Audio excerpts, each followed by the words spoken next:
नारायण नारायण नारायण।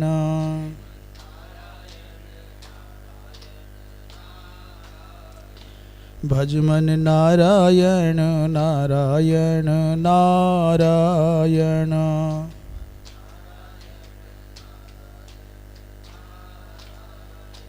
बोलो नारायण नारायण नारायण।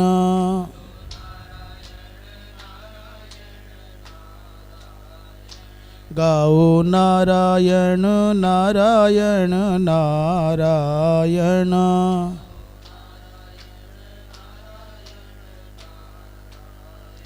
श्रीमन्नारायण नारायण नारायण।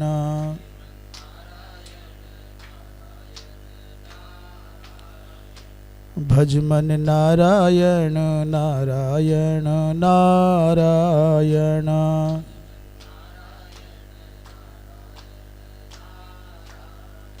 बोलिए वृंदावन बिहारी लाल की।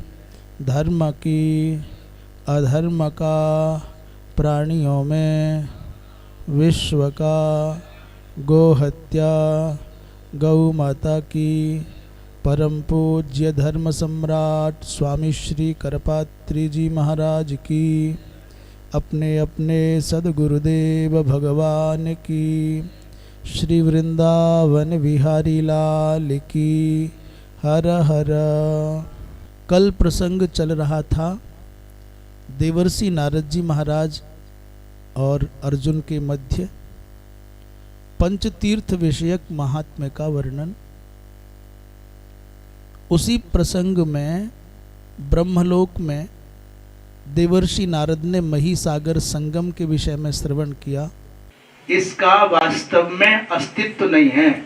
ये धन है, आयु है, यौवन है, भोग है, सब कैसे बोले जल चंद्र बत अस्थिरान। जैसे पानी के अंदर चंद्रमा का प्रतिबिंब दिखता है, उसका रिफ्लेक्शन दिखता है, उसकी प्रतिछाया दिखती है, प्रतिकृति दिखती है। पानी हिला तो चंद्रमा भी हिलता जैसा दिखाई देता है।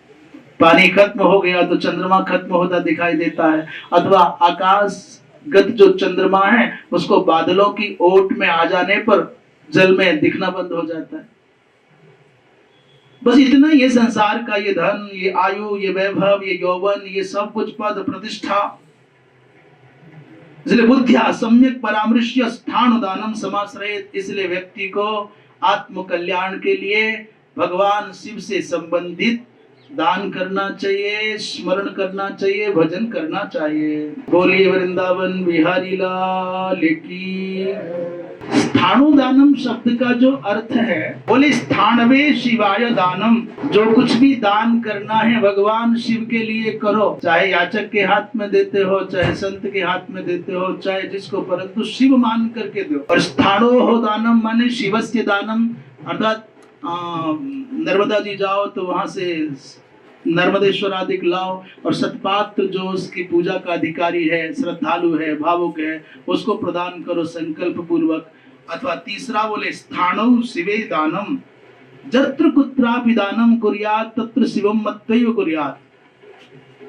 तो स्थाणो दान, स्थाणवे दानम, स्थाणो दानम और स्थाणु दानम। स्थाणु दानम पूज्यते स महादेवः सधर्मः पर उच्यते। वृष माने क्या? बोले भगवान धर्म ही वृष है। भगवान शंकर को वृषभध्वज कहा जाता है। तो क्यों कहा जाता है? वृषभ माने धर्म, और धर्मः एव यस्य ध्वजे। वृषभ रूपी धर्म जिनके ध्वज में रहता है, इतना ही नहीं जिनके जीवन में रहता है, अथवा धर्म पर जो आरूढ़ रहते हैं भगवान। तो पूज्यते महादेव। इस संसार रूपी सागर में जो डूबता हुआ व्यक्ति पार जाना चाहता है, उसको भगवान शंकर का आश्रय लेना चाहिए। कहते मानव जीवन की सफलता का रहस्य क्या है महाराज? ये सारस्वत मुनि से पूछा तो महात्मा कहते हैं धर्मे रागः श्रुतौ चिंता दाने व्यसनमुत्तमम् इमर्थेषु वैराग्यम् संप्राप्तं जन्मनः फलम्। धर्म के आचरण में व्यक्ति को अत्यंत रुचि हो, कैसे भी बने मैं धर्माचरण करूं, धर्मार्जन करूं, पुण्यार्जन करूं, ऐसा व्यक्ति के चित्त में राग लग जाए, रसिकता आ जाए, उसको सामान्य शब्दों में कहें तो चस्का लग जाए, और हल्के शब्दों में कहें तो आदत में आ जाए कि मुझे जहां कहीं भी पुण्य कमाने का अवसर मिले मैं पुण्यार्जन करूं, मैं धर्मार्जन करूं। धर्म में राग। और चिंतन किसका करना है? बोले श्रुतौ चिंता।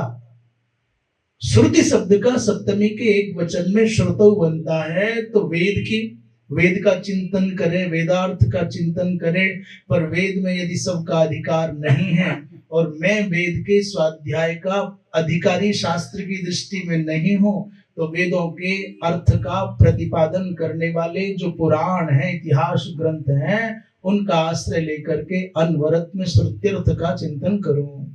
किसी शास्त्रज्ञ महापुरुष के मुख से शास्त्रों का सार समझूं, रहस्य जानूं। और दाने व्यसनमुत्तमम्, दान करने का व्यसन लग जाए। जैसे किसी को धूम्रपान का व्यसन लग जाता है, बिना उसके जी नहीं पाता, ठीक वैसे ही दान करने का उसको व्यसन लग जाए, आदत लग जाए, हैबिट बन जाए। अभी आजकल धूम्रपान का उदाहरण तो पूरा नहीं घटेगा, सब पर नहीं घटेगा, कुछ कुछ पर घटेगा, पर मोबाइल का उदाहरण सब पर घटेगा। जिसको एक बार जिसने अपने जीवन में मोबाइल रूपी अपना सखा, अपना गुरु, अपना स्वजन, अपना संबंधी अपना लिया, उसको बिना उसके एक पल चैन में मछली फड़फड़ाती है, हाय मेरा मोबाइल कहाँ रह गया, कहाँ छूट गया। और कोई स्विच ऑफ चला जाए, भैया कहीं मिल गो मोहित के फोन, कहीं स्विच ऑफ चलो जाए तब तो भैया गजब ही है जाए। आधे प्राण तो इस कल्पना में सूख जाए कि कहीं कोई और ले लो। मानव जीवन की सफलता में पहला सोपान बताते हैं धर्म में राग, दूसरा श्रुति की व श्रुत्यर्थ का चिंतन, और तीसरा दान में, दान करने में ऐसी दृढ़ भावना हो जाए कि व्यसन जैसा लग जाए। और इसके साथ साथ चौथा उपाय बता रहे हैं इंद्रियार्थेषु वैराग्यम, इंद्रियों के विषयों से वैराग्य हो जाए तो संप्राप्तम जन्मनः फलम, उसी मनुष्य का जीवन सफल है जिसके जीवन में ये चार लक्षण घटते हैं। चार कौन कौन से? पहला धर्मे रागः, क्या है पहला? धर्म में राग हो जाए। जैसे स्त्री में राग, पुरुष में राग, पुत्र में राग, पति में राग, पत्नी में राग, धन में राग, पद में, प्रतिष्ठा में राग। ऐसे ही किस में राग हो जाए? धर्म में राग हो जाए। चिंतन तो हमको करना ही है, किसी ना किसी का चिंता में तो हमको जीना ही है। तो किसका चिंतन करना है? बोले शास्त्रों के अर्थ का चिंतन करना है, व्यर्थ का चिंतन नहीं करना। तीसरा क्या बोले? दान करने का स्वभाव बन जाए। कुछ ना कुछ मैंने रोज छोड़ना है, मैंने कुछ ना कुछ बीज बोना है। किसान भी प्रतिपल ये चिंतनरत रहता है कि अब ये ऋतु चक्र के क्रम से मक्का बोने का आ गया, गन्ना बोने का आ गया, अब ये गेहूं बोने का आ गया, उसके दिमाग में रहता है। तो देना माने कोई फेंकना नहीं है, देना माने नष्ट करना नहीं है, देना माने बोना है। बोले उल्टो सीधो जामे है खेत परे को बीज। खेत में पड़ जाए उचित समय पर, उचित ऋतु चक्र के अनुसार, तो वो फिर उल्टा पड़े चाहे सीधा पड़े, अंकुरित होकर के फलवान होगा। और सबसे बड़ी बात चौथी, इंद्रियों के विषयों से वैराग्य हो जाए। उसको थोड़ा विश्लेषित कर रहे हैं। कर्णौ सरसेभ्य संगीतादिभ्यो विरतौ स्याताम। हमारे कानों को सुंदर संगीत, सुंदर स्वर, अनुकूल रुंझुन के श्रवण से अरुचि हो जाए। यही चाहिए, ये कानों का शब्द के प्रति राग है और चाहिए ही। और ये रुचि खत्म हो जाए कि नहीं, क्या सुनना है, जितना सुना है उसको पहले समझ लें। दूसरा, त्वक मने त्वचा मृदु स्पर्शेभ्यः, ये त्वचा मृदु स्पर्शों से विरत हो जाए। नेत्र आकर्षक सौंदर्य संपन्न पदार्थों के देखने से विरत हो जाए। रसना सुस्वादु षड रसोपेत व्यंजनों से विरत हो जाए। ये नासिका अभीष्ट गंध के आघ्राण से विरत हो जाए। तो समझना कि इंद्रियों के अर्थों से वैराग्य होने लगा। आंख वही देखना चाहती है जो पहले देख चुकी है, उसको अच्छा लगा है, लौट लौट के वही देखना चाहती है। तो आंख के विषय में राग है। और जो देखा, ये पता चल गया, देख तो लिया, क्या दोबारा देखना है, क्या उसमें अच्छा। जब तक अच्छा लगेगा संसार का कोई व्यक्ति, संसार का कोई पदार्थ, संसार का कोई स्थान, तब तक आपको इससे कोई बचा नहीं पाएगा। जब तक दोषानुसंधान की वृत्ति नहीं जगेगी। अभी कमल का फूल अच्छा लगता है ना, कहीं भी दिख जाए कमल का फूल, पर कमल का फूल अपने आप में बहुत अद्भुत है।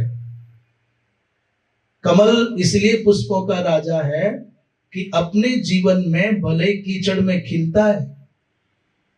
कमल का फूल भले कीचड़ में खिलता है, परंतु 99% वो अपने घर छोड़ता है तो सीधे भगवान के द्वार पहुंच जाता है। कमल का फूल या तो खिल करके, खुल करके, बिखर करके फिर कीचड़ बन जाएगा। कितने फूल बेचारे समय पर नहीं तोड़े जाते, मंदिर तक नहीं पहुंच पाते, तो वहीं क्यों बिखर जाते हैं, खराब खत्म है। कमल का फूल या तो खिल करके, खुल करके, बिखर करके वहीं कीचड़ में, दलदल में मिल जाएगा, और टूट गया तो 99% मंदिर में जाएगा। 99% मंदिर में जाएगा। इंद्रियों के विषयों से कमल के फूल पर चल रही थी बात। कमल का फूल इतना विलक्षण है, अपने मूल से यदि अलग होता है तो 99% मंदिर में ही जाता है। ये सौभाग्य किसी दूसरे पुष्प को नहीं है। गुलाब का फूल पाटल कहलाता है, पाटल माने स्थल पद्म कहलाता है, परंतु बेचारे के भाग्य में 90% या तो किसी नेता के गले में, या किसी के चरणों में, या किसी मुर्दे की खोपड़ी पर, या किसी श्रीमती कामिनी के अलंकार में। हाँ, भगवान की पूजा में भी काम आता है। आप तुलना करके देखना, हो सकता है मेरा आकलन पूरा ठीक ना हो, पर गुलाब का फूल से नेताओं के, अभिनेताओं के चरणों की शोभा बढ़ाने के लिए, कंठों की शोभा बढ़ाने के लिए काम आता है। कमल का फूल 1% कोई लाता हो किसी नेता के गले में पहनाने के लिए, किसी श्रीमती को खुश करने के लिए। 99% कमल का फूल अपना घर छोड़ता है, जहां वो जन्मा है, तो कहां पहुंचता है, महादेव की पूजा में, भगवान नारायण की पूजा में, भगवती लक्ष्मी की पूजा में। इसलिए सारे पुष्पों का राजा माना जाता है। कीचड़ में खिलने के बाद भी कीचड़ के जैसी कुरूपता कमल के फूल में नहीं है, कीचड़ के जैसी दुर्गंध कमल के फूल में नहीं है। गजब यह है, परिस्थितियां अनुकूल नहीं है, फिर भी सुगंध और सौंदर्य के साथ में जी रहा है। और जहां पनपा, जहां पला, जहां जन्मा, वहां का कोई प्रभाव उसके ऊपर नहीं। इसलिए किसी भजन की पंक्ति में आया है, मैं जग में रहूं तो कैसे रहूं, जैसे जल में कमल का फूल रहे। कमल का पुष्प इसलिए भी उदाहरण देने में अच्छा है कि आप भी इस राग द्वेषात्मक संसार की दलदल में जन्मे, और आपने भी अपने जीवन को इस संसार की राग द्वेषात्मक दलदल की असुंदरता और दुर्गंधी से बचा लिया। आपके जीवन में राग द्वेष का लेश भी न आया, तो आप भी जब इस संसार के प्रपंच से मुक्त होगे तो आपकी भी संभावना 99% बन जाएंगी कि आप देव तक पहुंच जाएंगे, इष्ट तक पहुंच जाएंगे। या फिर जले रहो, गले रहो, पड़े रहो, मरते रहो। बड़े बड़े समझदार लोग, खूब भजन करने वाले लोग लगे रहते हैं, उसने मुझे नीचा दिखा दिया, मैं उसे गिराऊंगा, उसने मुझे गाली दी, मैं उसे गाली दूंगा। अरे बाबा, क्षमा करने वाले का हृदय बड़ा होता है, और साधक वही है, भक्त वही है जो क्षमा करना जानता है। जो क्षमा नहीं कर सकता है उससे भजन नहीं हो सकता है, उसके अंदर भाव का उदय नहीं हो सकता है। इंद्रियां अपने अपने विषयों की ओर दौड़ लगावे तो समझना राग है, और इंद्रियां अपने अपने विषयों से लौट करके आने की अभ्यासी हो जाए तो समझ लेना वैराग्य है। इतना सा राग और वैराग्य का अंतर है। इस भारतवर्ष में जन्म पाकर के और मनुष्य शरीर पाकर के जो व्यक्ति आत्म कल्याण के लिए प्रयत्न नहीं करता, वो व्यक्ति अभागा, ब्रह्म हत्यारा है। यही प्रकरण कल ईशावास्योपनिषद में भी चल रहा था। असुरिया नाम ते लोका अंधेन तमसा व्रताः जेके आत्महनो जना। उन असुर्य लोगों को वो प्राप्त होते हैं जो आत्मवेत्ता नहीं है, अंधकाराच्छन्न लोगों को वही प्राप्त होते हैं। भैया, देवताओं की, असुरों की अपेक्षा मनुष्य शरीर की प्राप्ति अत्यंत दुर्लभ है, और इस मनुष्य शरीर को पाकर के भी आत्म तत्व का साक्षात्कार करने में जो निरत नहीं है वो अभागा है। कहते हैं ये जो मनुष्य शरीर रूपी नौका मिली है, ये नौका है, मनुष्य शरीर नाव है। मनुष्य शरीर नाव है तो मिली कैसे? बोले निःशुल्क नहीं मिली, फ्री में नहीं मिली।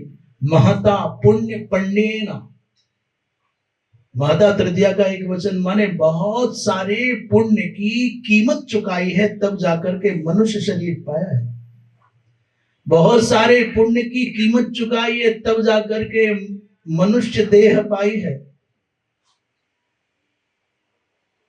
और जो इस मनुष्य देह रूपी नौका को पाकर के भी भव नहीं तरता, उसको ही शास्त्रों ने कहा कसाई है।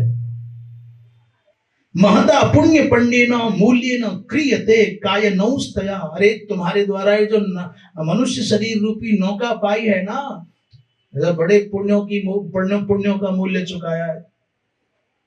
क्यों मिली है? बोले दुखो दधी, इस दुख रूपी संसार समुद्र को पार करने के लिए नौका है, इसलिए तर यावन्न भिद्यते, ये बड़ी कमजोर नौका है।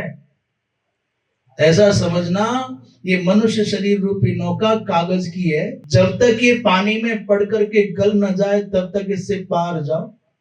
निर्देह माध्यम, ये जो निर्देह है, मनुष्य शरीर है, प्लव है, इसलिए मनुष्य शरीर रूपी नौका से भवसागर को पार कर लो। इस भवसागर से पार जाने के लिए यति लोग ध्यान करते हैं, यज्ञार्थी लोग यज्ञ करते हैं, दानी दान देते हैं। पूछा महाराज, दान में और तपस्या में क्या श्रेष्ठ है? एक ही वाक्य में श्री महर्षि सारस्वत ने कहा कि दान दुष्कर है। न दानात दुष्करम दुष्करतरम पृथिव्यामस्ति किंचन। इस धरती पर दान से बढ़कर के दुष्कर कुछ और नहीं है।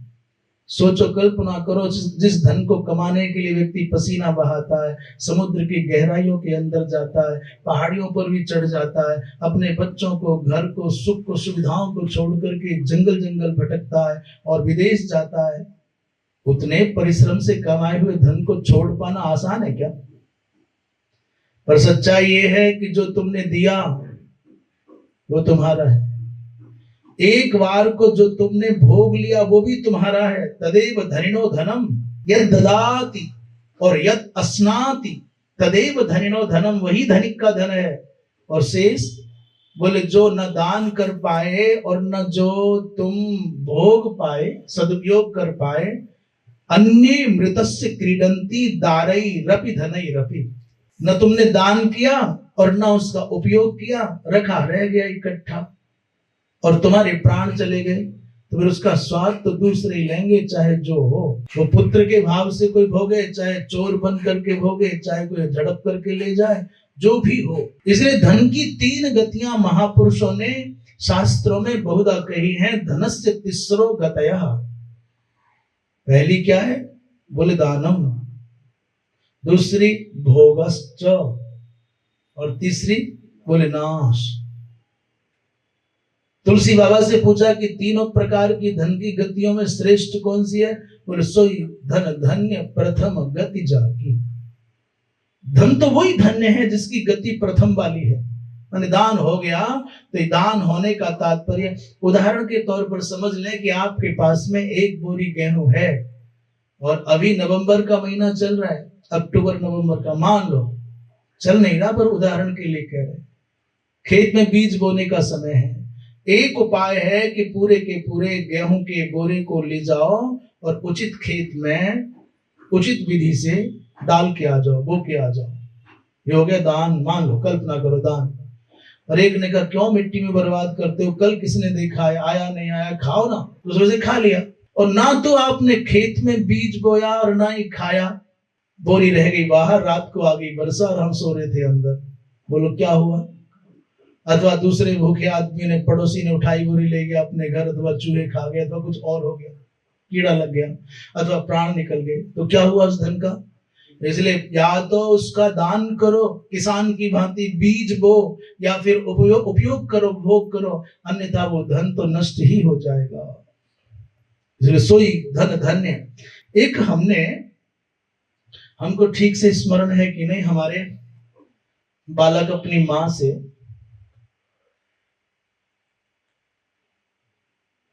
चार लड्डू लेकर के गया गंगा स्नान करने। लड्डू दिए, माने जा रहा है बेटा गंगा स्नान करने, खा लेना। तो वो जाते जाते अचानक मार्ग में उसको एक सज्जन मिले, बहुत क्षुधातुर। लड्डू केवल 4 हैं। उन्होंने कहा भाई हमको भूख लगी, कुछ खाने को दे दो। इस व्यक्ति ने वो एक लड्डू निकाल करके उनको दे दिया। गंगा स्नान तक पहुंच गए, गंगा स्नान कर लिया, कुछ खाने बैठते तब तक एक और कोई आ गया। उन्होंने वो मोदक, उन्होंने दृष्टांत धन के रूप में, कुछ पैसे के रूप में सुनाया था, हमने मोदक के रूप में कह रहे हैं। वो अत्यंत कोई सामान्य व्यक्ति, अत्यंत आर्त व्यक्ति, पहला जो मोदक गया वो किसी संत के पास अर्पित किया। बड़े उच्च कोटि के कोई तेजस्वी महापुरुष बैठे, पहला मोदक उनको दे दिया, और दूसरा किसी याचक को जो क्षुधातुर था, भूखा था, पीड़ित था, उसको दे दिया। 2 लड्डू बचे तो स्नान करने के बाद, भगवान सूर्य को अर्घ्य देने के बाद, तर्पण आदि जो कुछ करते किया, और बैठ करके 2 लड्डू खाए और जल पी लिया, लौट करके घर आ गए। माँ ने पूछा बेटा गंगा स्नान करे आया? करे आए माँ। बोले 4 लड्डू दिए थे वो ठीक से सदुपयोग हो गया? बोले माँ सच्ची पूछो तो 1 लड्डू तो काम आ गया बहुत अच्छे से। 1 लड्डू बस ऐसे ही दया भाव में चला गया। धर्म की दृष्टि से 1 लड्डू काम आया, और 1 लड्डू दया की दृष्टि से किसी के काम आया, पर 2 लड्डू तो बेकार चले गए। माँ ने पूछा भाई 1 दिए थे 4 लड्डू, एक धर्म में लगा, एक दया खाते में गया, एक ऐसे व्यवहार में गया, दया खाते में व्यवहार में गया, पर ये 2 लड्डू बेकार गए का मतलब समझ में नहीं आया। 4 थे तो 2 बेकार कैसे गए? उसने कहा माँ जब मैं जा रहा था गंगा स्नान करने तो एक बड़े तेजस्वी, बड़े अच्छे संत दिखे, मैंने सोचा कि क्या भेंट करूं प्रणाम के साथ, तो तुम्हारे दिए संस्कार खाली हाथ संत को प्रणाम नहीं करते, मैंने 1 लड्डू तुम्हारे द्वारा दिया गया संत के चरणों में चढ़ा दिया। माँ वही धर्म के काम आया। दूसरा बोले दूसरा है कि भिक्षुक था, याचक था, पीड़ित था, भूखा था, मैंने सोचा कि अकेले क्या खाऊं, तो 1 लड्डू उसको दिया, व्यवहार में काम आ गया, दया के खाते में गया। और बाकी 2 बेटा बोले भूख लगी थी मां नहाने के बाद में, मैंने खा लिया, जो मैंने खा लिए वो तो गए। संसार में सबसे अधिक कठिन है दान करना। जब तक जीवन है तब तक तुम्हारा धन है, तावदेशा भार्या, तभी तक ये पत्नी, ये पुत्र, ये परिवार, ये स्वजन, ये संबंधी, ये प्रतिष्ठा। और प्राण निकल जाने के बाद में क्या शेष बचता है? किसी किसी का मत ऐसा है कि दान करने से धन क्षीण होता है। महाराज, क्या ये सच है? दान करने से धन क्षीण होता है, ये प्रश्न किया, क्या ये सच है? तो महात्मा सारस्वत ने कहा, अरे भैया, नाना दीयमानम ही ना पैती अपित भूय एवाभिवर्धते। जो दान दिया जाता है वो मिटता नहीं, नष्ट नहीं होता, अपितु और अधिक होकर के प्राप्त होता है, लौट के और प्राप्त होता है। जैसे उदाहरण, पतझड़ के समय पर पेड़ों की डालियों को काटा जाता है जंगलों में, बबूल की, बेरिया की। 4-5 महीने के बाद में, जैसे 4-5 कहाँ लगते हैं, परंतु वो गर्मी आने से पहले पहले इतनी नई नई कोपलों से सजी सजी सुंदर सुंदर नई नई डालियां आ जाती हैं कि जितना काटा था उससे अधिक हरा, घना और प्यारा सुंदर वृक्ष तैयार हो जाता है। कहते हैं कुआं से जितना अधिक पानी खींचा जाता है, कुआं का जल उतना अधिक शुद्ध और उतना अधिक मधुर होता चला जाता है। और कुआं से पानी खींचना बंद हो जाए तो कुआं मर जाता है, पानी सड़ जाता है, प्रवाह रुक जाता है। ठीक वैसे ही धन की भी गति है, निकलता रहेगा तो नूतन आता रहेगा, नहीं तो सड़ करके जंग लग जाएगी। दीयमानम ही ना पैती भूय एवाभिवर्धते कूप उत्सिच्य मानो ही और भवेत् क्षुद्धो बहुधकः। सारस्वत मुनि ने कहा कि कुआं का जल जितना अधिक निकाला जाता है उतना शुद्ध, उतना शीतल और उतना ही मधुर होता चला जाता है। इसलिए मनुष्य के स्वभाव में अधिक देने की वृत्ति रहेगी तो आपूर्ति करने का काम तो नियति का है, हमारा नहीं है। उदाहरण के लिए हम बता सकते हैं, जब भगवान को भोग लगाते थे 4 चिनौरी का, तो 4 चिनौरी आती थी। किसी ने हमको डपटा, क्या करते हो, इतनी सी चिनौरियां चढ़ा देते हो, इससे तो अच्छा मिश्री का भोग लगाओ। तो लगा मिश्री कहाँ से आएगी, और सच पूछो तो हमने कहा भी महाराज मिश्री कहाँ से आएगी, तो मिल जाता है। उन्होंने कहा जैसे ये मिल जाता है वो भी मिल जाएगा।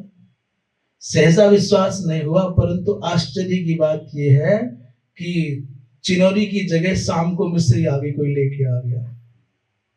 किसी महात्मा के कहने से मिश्री का भोग लगाने का मन में भाव आया तो मिश्री आ गई बिना मांगे। अभी श्री विद्या के क्रम में दीक्षा का उपक्रम आरंभ हो गया था, तो वही चल रही थी मिश्री। क्योंकि अतिरिक्त श्रम करने का, कोई योजना बनाने का, कोई उपक्रम करने का स्वभाव में कुछ है नहीं। जैसा चल रहा है उसका आनंद लो, अतिरिक्त कोई एक्स्ट्रा एफर्ट्स करने की कोई आवश्यकता नहीं। साक्षी भाव से, दृष्टा भाव से आनंद लेते रहो, जो अच्छा और बुरा है। अतिरिक्त ऊर्जा लगाओ, फिर चिंतन करो कि कहां से आए, कैसे हो, क्यों झंझट में पड़ो। जितना सहज हो जाए उसका आनंद लो, ये वृत्ति सदा से रही। और महात्मा ने कहा, रे क्या दरिद्रता का काम करते हो। श्री क्रम की वो प्रारंभिक समय की बात है, देखी नहीं, बहुत पहले की। अरे आपने तो त्रिक्षरी का इतना इतना ऐसा ऐसा, तो मेवा का भोग लगाओ ना। तब तक इतना तो भाव बन चुका था कि जब चिनौरी के स्थान पर मिश्री सहज हो सकती है तो बेटा तू टेंशन मत कर, मिश्री की जगह मेवा भी आए। परंतु फिर भी मन तो मन है ना, मन चलाए मान। अभी कहां से व्यवस्थाएं होगी, लेने का, मांगने का, कहने का स्वभाव पिछले जन्मों से ही नहीं है, शामिल ही नहीं है। ये कहीं दूर दूर तक कोई रिश्ता ही नहीं है। कोई कहे कि महाराज सेवा बताओ, तो बस ऐसे ही गुरुजनों से सुना और वैसा ही कहने लग गए, रटा रटाया, भाई ठीक है सब आनंद प्रसन्न रहो, जरूरत भी है, भूख भी है, तो भी कहते हैं ठीक है सब आनंद प्रसन्न रहो। तो पहली बार तो वो लेके आए, और फिर कौन लाए हमको नहीं पता है। अभी चाहे ये लाए, चाहे वो लाए, चाहे तुम लाओ, चाहे कोई और लाए, लाता कोई और ही। और हमको ये चिंता करनी पड़ती हो कि आया नहीं है नहीं है, तो हम अपराधी हैं। हमें क्या पता है क्या हो रहा है। कल कोई और व्यवस्था करता था, आज कोई और व्यवस्था करता है, कल कोई और करेगा। पर ये जो कोई और है, ये कोई और कोई नहीं, बस वही नियति है, वही प्रकृति है, वही परमात्मा है, वही प्रेरक है और वही नियंता व्यवस्थापक है। बस आप तो अपने मन में मात्र संकल्प कर लीजिए कि मुझे ये होना है, ये करना है। उस अदृष्ट सत्तावान परमात्मा ने, ब्रह्म ने भी एकोहम बहुश्यामो यही किया था अकेले में बैठ करके। साधना करता हुआ साधक एकांत में बैठता है तो ये कहता है मेरे पास साधन बनेगा तो बहुत बड़ी गौशाला बनाऊंगा। अकेला आदमी है, साधन कुछ है नहीं, पैसा वैसा कुछ है नहीं। मन के अंदर संकल्पों के जो बीज बोता है साधक, उसके संकल्प ही साकार होकर के धरित्री पर सृजन का काम करते हैं। गौशाला बना देता है, वो सोचता है नहीं मुझे विद्यालय बनाना है, पाठशाला बनानी, तो वो बना देता है। वो सोचता है नहीं मुझे तो मल्लशाला बनानी, तो वो बना देता है। नहीं मुझे तो हॉस्टल बनाना है, हॉस्पिटल बनाना, तो वो बना देता है। आप तो एकांत के साधना के पलों में, केवल एकांत के साधना के पलों में जो संकल्पों के चित्त में बीज बोते हैं, पूर्ण तो वही करता है। और आपको केवल आनंदित होने का भाव है तो सारी दुनिया में आग लगे, चाहे आसमान टूट करके गिरे और चाहे भूकंप, भूचाल, सुनामी आए, आपके आनंद में कोई रंच मात्र भी न्यूनता नहीं आएगी। आप अक्षुण्ण प्रसन्न रहेंगे। अनुकूलता है, प्रतिकूलता है, अच्छा घटे बुरा घटे, गालियां मिले चाहे तालियां मिले, चाहे जय जयकार हो चाहे थूथुकार हो, आपके अंतर आनंद में, आपके अंत स्वाभाविक सुख में कोई भी विक्षेप नहीं हो पाएगा। ये निर्भर करता है आप पर कि आपने एकांत की साधना के पलों में कैसे संकल्पों का बीज बोया है। आपको परमानंद की प्राप्ति की अभिलाषा है तो वो रहेगी। अच्छे कपड़े हो चाहे बुरे कपड़े हो, अच्छा भोजन हो चाहे बुरा हो, और दुनिया कुछ अच्छा कहे या बुरा, आप पे क्या फर्क पड़ेगा। ये आकार है, स्वप्न। आप जो स्वप्न देखते हैं, आप जो संकल्प के बीज बोते हैं, उनका जैसे ब्रह्म ने किया, एको हम बहुत श्यामल हो गए। कुछ नहीं करना है, क्योंकि मनुष्य करे तो उसको करना अखरे, पर करता तो कोई और है। वैसे ही बालक बनते जाते हैं, वैसे ही साधन जुटते जाते हैं। बस इन्हीं एकांतिक साधना के पलों में संकल्पों के बीज बोते समय सावधान यदि हो जाए तो संसार का बखेड़ा भी बाधा न बन पाए। और आखिर जीव ही है ना, मन का तो क्या करे, कहीं पद की चाह, कहीं प्रतिष्ठा की चाह, कहीं कुछ ना कुछ तो रह ही जाता है। हम ये बातें किसी और के लिए कह रहे हैं सो नहीं, तात्पर्य एक सैद्धांतिक दृष्टि से अपने किसी विषय का प्रतिपादन करना है। आपके चित्तों के, आपके चित्त के अंदर जो संकल्प के बीज बोए हैं, वही धरती पर खड़ा हुआ बाग दिखाई देता है। आम का पेड़, आम के बीज बोते हो तो आम का बाग दिखाई देता है, केला के पेड़ लगाते हो तो केला दिखाई देता है। दीयमान धन नष्ट नहीं होता। महाराज एक प्रश्न किया, फिर याचकता जीवने कथम आयाति दारिद्र्यंच कथम, मनुष्य के जीवन में मंगतापन की वृत्ति क्यों आती है, ये दीनता दरिद्रता क्यों आती है। बहुत प्यारा सा उत्तर दिया है, बहुत व्यावहारिक उत्तर दिया है। श्री सारस्वत मुनि कहते हैं, 2 अक्षरों का अभ्यास किया पिछले जन्मों में। कोई मांगने आता और झपाट से तत्काल करे, नहीं हट। नास्ति नास्ति, ये जो 2 शब्दों का, 2 अक्षरों का, 2 अक्षर वाले नास्ति शब्द का अभ्यास किया। नास्ति नास्ति कहते कहते उसी को पलट करके वर्तमान जीवन में बोलना पड़ता है, देही देही तिवादिनः। पिछले जन्म में जब इनके द्वार पर कोई आता था कि भाई कुछ सहयोग करो, हमारा साथ दो, हमारी आवश्यकता के समय संग खड़े हो जाओ, तो सब कुछ होने पर भी आदत के कारण कह देते कि नहीं हट, आगे बढ़। अच्छी घर पे कोई आ जाए दरवाजे पर तो क्या नहीं करते, चल चल आगे बढ़। नहीं है, नहीं है ऐसा कहने से पहले जिह्वा को लकवा मार जाए कि ये कहना पड़े नहीं है, उससे पहले प्राण निकल जाए। मांगे ते मरबो भलो, जे पर मांगन जाए। मांगने से तो मरना अच्छा है कि जो मांगने जा रहा है किसी के यहाँ, मांगने से पहले मर जाए। पर तिनते पहले ते मरे, और जिन मुख निकसत, जिनके मुख से मना निकलती है ना, नास्ती ऐसा निकलता है, वो मर गए। जिन मुख निकसत ना माने मुंह से निकाल करके नहीं दे रहे, ऐसा नहीं, अभी तो जिनके मुख से नहीं है ऐसा शब्द निकलता है मांगने वाले से पहले, वो मर गए। इसी बात को कह रहे हैं अक्षरद्वयम अभ्यस्तम नास्ति नास्ति यत् पुरा, पिछले जन्मों में नहीं है ऐसा जो अभ्यास किया, तदिदं देहि देहीति विपरीतम उपस्थितम, वही उनके जीवन में देही बन करके आ गया। जब खेत में बीज बोया ही नहीं तो फसल आएगी कैसे? देना माने किसी वस्तु को अपने यहां से हटा करके दूसरे के भाग्यांश में जोड़ना नहीं, अभी तो देना अर्थात उत्तम खेत में बीज बोना है जो सैकड़ों गुना होकर के वापस मिलेगा। एक कोई महात्मा जी बड़े समझदार, बड़े सुलझे हुए, बड़े तपस्वी, बड़े त्यागी, बड़े विद्वान और बहुत तत्वदर्शी महात्मा, व्यवहारिक तत्वदर्शी महात्मा, जिनने जीवन की कसौटी पर धर्म को कसा, जिया। उनके कई शिष्यों में 2 शिष्य बड़े प्रमुख थे, बड़े चतुर, बड़े दक्ष, बड़े समझदार। अब चुनाव तो किसी एक का ही करना होता है, इन दोनों में भी कौन श्रेष्ठ है? तो ज्ञान की दृष्टि से, वैराग्य की दृष्टि से, विपन्नता की दृष्टि से, आज्ञाकारिता की दृष्टि से दोनों समान। निर्णय नहीं हो पाता था दोनों में कौन हो। गुरुजी को परीक्षा लेनी थी, उन्होंने एक चना का दाना, 2 चना के दाने लिए और दोनों शिष्यों को एक एक दे करके कहा, बेटा जब तक तीर्थ यात्रा करके लौट ना हो ये दाना सुरक्षित रहना चाहिए, खबरदार नष्ट ना होने पाए।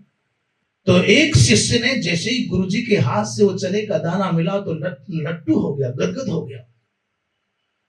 थोड़ा व्यवहार था, परिचय था, किसी भक्त से अपने गुरु भाई से कहा, भैया गुरुजी ने चने का दाना दिया है, जब तक गुरुजी को लौट करके नहीं आते तीर्थ यात्रा से तब तक इसको सुरक्षित रखना है। एक सुंदर सा मखमल का लाल कपड़ा और एक चांदी की छोटी सी डबिया लेके आना, इसको सुरक्षित रखना है। और थोड़ा नैवेद्य, थोड़ा सा फूल, और रोज व्यवस्था में रोज पूजा करूंगा। उसने चांदी की डब्बी में लाल मखमल के कपड़े में चने का दाना रखा, पहलवान जी रखा, रोज धूप बत्ती, अगरबत्ती, दीपक, आरती, गुरुदेव का प्रसाद है। और डब्बी चौकी तो सुरक्षित रखी है, हवा न लग जाए, धूल न लग जाए, धूप न लग जाए। वर्ष भर हो गया, गुरुजी लौट के नहीं आए, वो चांदी की डलिया की आरती करता रहा। दूसरे वाले ने सोचा क्या करूं, ये बीज कैसे सुरक्षित रखा जाए, दाना कैसे सुरक्षित रह सकता है, ये तो संसार नासमान है। नहीं, ये आरती उतारने से काम नहीं चलेगा। गीता जी के ग्रंथ को लेकर के माथे पर रखो, लाल कपड़े में बांध करके अलमारी में धर दो और रोज गीता जी की आरती उतारो, तो धर्म क्षेत्र नहीं होगा गुरु। इति नीतिर मतिर मम तक बात नहीं पहुंचेगी, और तो ग्रंथ गीता जी रह जाएंगी। उसने क्या किया, उत्तम सी एक छोटी सी जगह पर, बहुत पवित्र सी जगह पर वो एक दाना बो दिया और 2-3 महीने के बाद वो दाना एक की जगह पर सैकड़ों हो गया।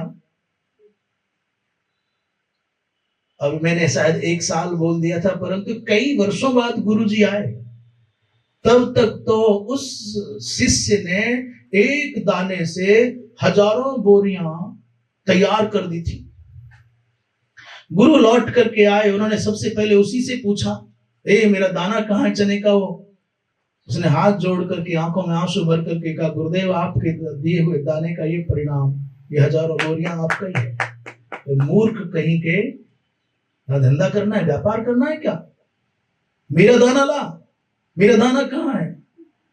वो आंखों में आंसू भर के चरणों में दंडवत की मुद्रा में, गुरुदेव मेरी तो जो समझ में आए मैंने वो किया, आपका ये, आपका विस्तार, आपका विलास, आपकी लीला, आपका संकल्प ये है। आप चाहे जो, आप इस प्रत्येक दाने में आपकी कृपा और आपका वही बीज सुरक्षित है। आपकी सामर्थ्य हो तो खोज करके देख लेना, आपके दाने से बाहर कोई दाना नहीं मिलेगा। और गुरुजी तो नकली क्रोध करके डांट करके पहुंचे यहाँ से दूसरे शिष्य के पास, पुत्र कहाँ है मेरा दाना? उसने कहा, गुरुदेव जैसे दे के गए थे वैसा ही रखा, मैंने की को नहीं करो गुरु। कहाँ बहुत सुंदर सा एक, तब तक तो भक्तों का रेला लग गया था। कुछ लोग उस चेले को गाली देते थे, इसने गुरुजी की अवज्ञा की है, धूर्त है, मूर्ख है, अहंकारी है, कर्मयोगी बनता है। ये वास्तविक शिष्य ये है जिसने गुरुजी के वाक्यों का अक्षर से पालन किया है। तब तक तो चने के दाने वाली डबिया का मंदिर बन गया था, चांदी की परत, सोने की परत लग गई थी, बढ़िया बढ़िया भोग, 56 भोग लगते, फलाना लगता, बड़े उत्सव मनाए जाते, बड़े मगन हो रहे। गुरु की जगह चेला ही पूज रहे, गुरु का भक्त है। उसने कहा मेरा दाना कहाँ है? उसने कहा गुरुदेव लो, डब्बी तुरंत दी। और चांदी की डब्बी में अंदर जो रखा था, चांदी की डब्बी भी सोने की डब्बी में अंदर आ गई थी। सोने की डब्बी से चांदी की डब्बी खोली, चांदी की डब्बी से वो लाल मखमल का कपड़ा हटाया तो वहां कुछ भी नहीं था। चने के दाने की जगह चने की भूसी भी नहीं मिली। तो गुरुदेव मैंने तो इसी में, तो चना कहां जाएगा? कोई कीड़ा आए खाए, कहां से आए, कहां गए, कहां रहेगा? ये राजमहल रहेंगे क्या? वो सौगंध खाए, गिड़गिड़ाए, सन्नाटा छा गया पूरी सभा में, तब लगता है चांदी की परत, सोने की परत, आग लग रही है।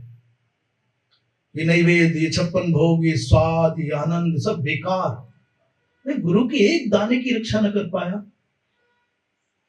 गुरु ने भरी सभा में कहा कि बेटा, शब्दों को शब्द के रूप में स्वीकार करने में सार्थकता नहीं है। उस व्यक्ति ने बीज को सुरक्षित रखने का जो उपक्रम किया वो सफल है, वो सार्थक है। पर हमारे सनातन धर्म में हम थोड़ा सा व्यंग भी कर रहे हैं, थोड़ा कटाक्ष भी कर रहे हैं, थोड़ा आक्षेप भी कर रहे हैं, और थोड़ा सा मन की पीड़ा को व्यक्त भी। ये खड़ाओं पूजने की परंपरा बुरी नहीं है। गुरुजनों की पादुका का पूजन, गुरुजनों के चित्र का पूजन, ये कोई बुरा नहीं, अनुचित नहीं है। और गुरुजनों के सिद्धांतों का अनुगमन ये भी बहुत आवश्यक है। गुरुजनों के सिद्धांत का अनुगमन नहीं होगा, उनके तात्पर्य का अंगीकार नहीं होगा, तो फिर अनर्थ तो हो जाएगा। फिर ये परिपाटियां केवल भार बन करके रह जाएंगी। इसलिए भाई, बीज को सुरक्षित रखने के लिए जो आवश्यक है वो करना चाहिए। इस संसार में बड़ा अद्भुत एक प्रकरण है कि दरिद्र होकर के जो भगवान का भजन नहीं करता, दरिद्र हो गया, परेशान है, तो मांगता फिरता है पैसे वालों से, सेठ जी, बाबूजी, भाई जी, भजन नहीं करता। जो दीन होकर के, दरिद्र होकर के भगवान का भजन नहीं करता, और जिसको भगवान ने धनवान बनाया है वो धनवान होकर के दान नहीं करता, इन दोनों को जीने का अधिकार नहीं है। इनको जीने का अधिकार नहीं, सो नहीं है, इनको जीने ही मत दो। इन दोनों के गले में बड़ा सा भारी सा पत्थर बांध करके पानी में डुबा करके मार डालो। स्कंद पुराण के माहेश्वर खंड के कौमारिका खंड में दूसरे अध्याय का 69वां श्लोक कहता है, धनवंतम अदातारम, धनी होकर के दान नहीं करता, और दरिद्रंचा तपस्विनम, दरिद्री होकर के तपस्या नहीं करता। उभाम भसी निवेश तव्यो या मोक्तव्यो, दोनों को पानी में डुबा दो। कैसे? बोले कंठे बद्ध्वा महाशिलाम, गले में बड़ा सा पत्थर बांधो, तब डुबाना, कहीं निकल के बाहर ना आ जाए।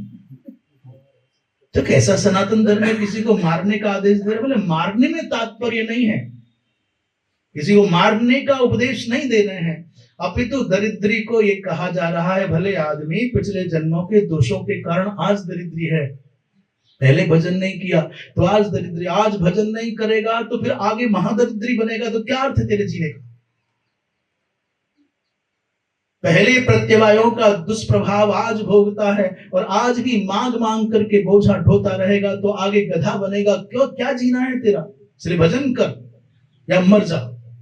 और धनवान होकर के दे नहीं रहा तो उस किसान के जैसा है जो पिछले साल की खेती का अन्न तो घर में रखे है, पर अब दूंगा नहीं, खेत में नहीं डालूंगा।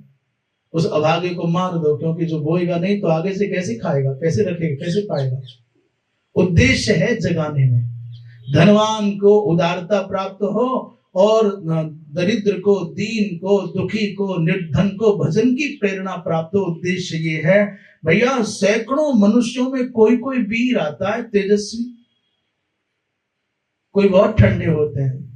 पिछले दिनों हमारे साथ भी, क्या सभी के साथ कुछ ना कुछ घटता है। बहुत सारी चीजें ऐसी रोज कुछ ना कुछ शिक्षा के रूप में, ज्ञान के रूप में, प्रेरणा के रूप में मिलती हैं। और कभी कभी जब कोई आपका अपना ही ऐसा हो जाता है जो सैकड़ों प्रकार के अपशब्द और गालियां दे जाता है, असली परीक्षा ये नहीं है कि आप भूख पचा लेंगे। असली परीक्षा ये नहीं है कि गर्मी में आप बिना पंखा चलाए, बिना कूलर के, बिना एसी के रह गए। कोई बड़ी उपलब्धि नहीं है। कोई जंगल के पशु एसी में नहीं बैठते, कोई पक्षी नहीं बैठते।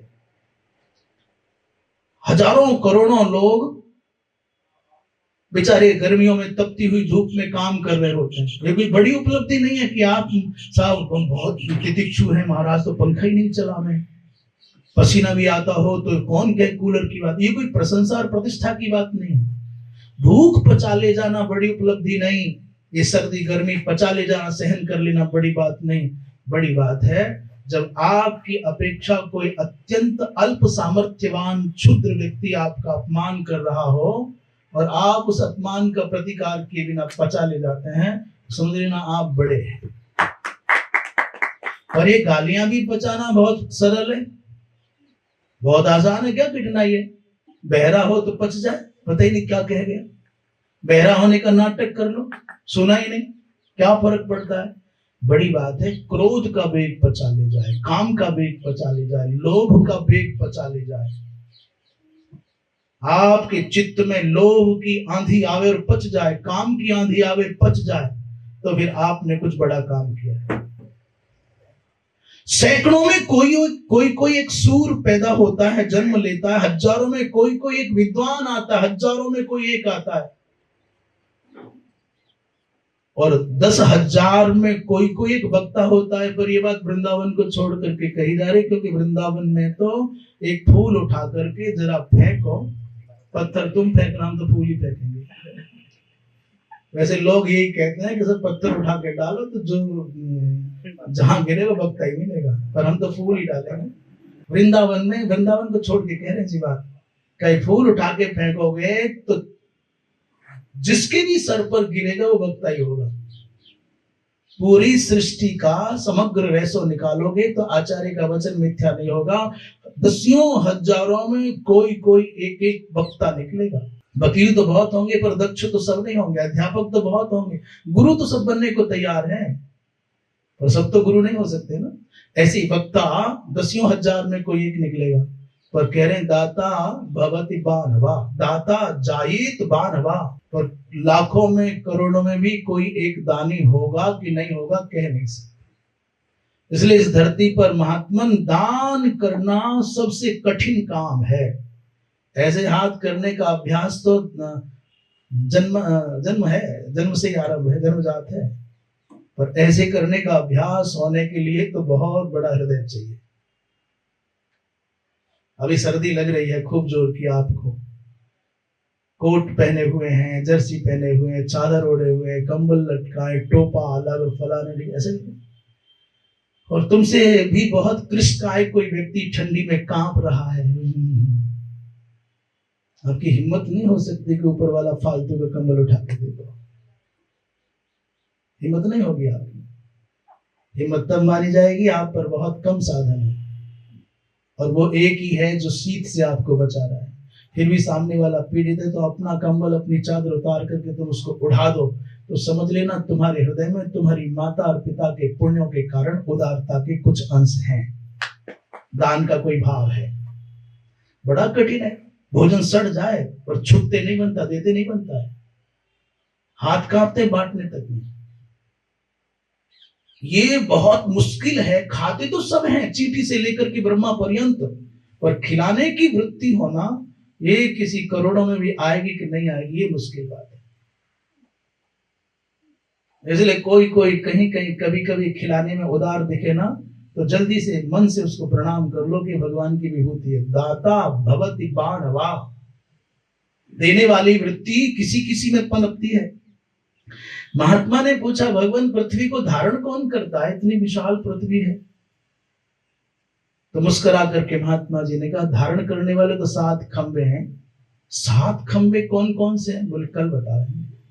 श्रीमन नारायण नारायण नारायण